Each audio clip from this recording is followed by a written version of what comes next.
Hello, this is a short film about highlight caps and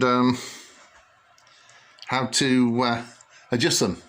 So I've got my plastic assistant here and I've put a highlight cap on the top.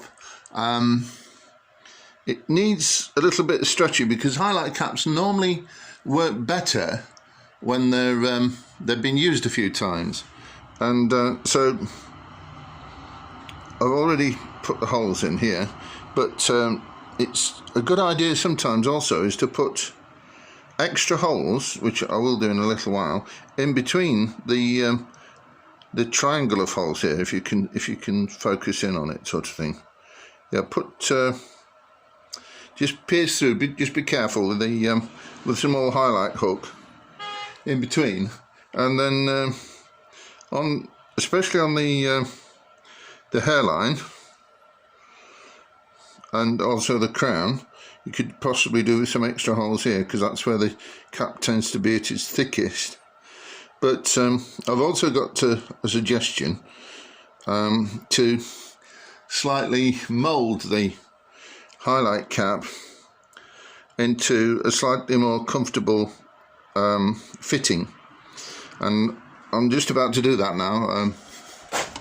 Just take you in the back room, Betty Tigers, bit of an unconventional hair salon.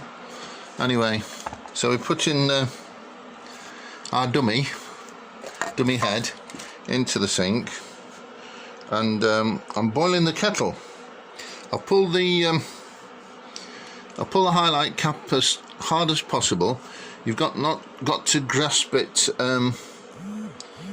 too tightly. You've got to grasp it tightly, but grab it with the side of your hands rather than just with a pinch, because you could potentially rip the cap. So I'm boiling the kettle, and before I pour the water on the cap, I'm going to almost let it get to the boil, but then turn it off, because I feel it'll be too hot if I've turned it off, you see, and let the bubbles subside. I'll just give the hat an extra pull to get full tension. Also, try and get it on as straight and as appropriate as possible, and then just pour the hot water off. It's off the boil now, and it won't damage the dummy head. And then just basically just pour the very hot water over the hat. It'll soon cool off, and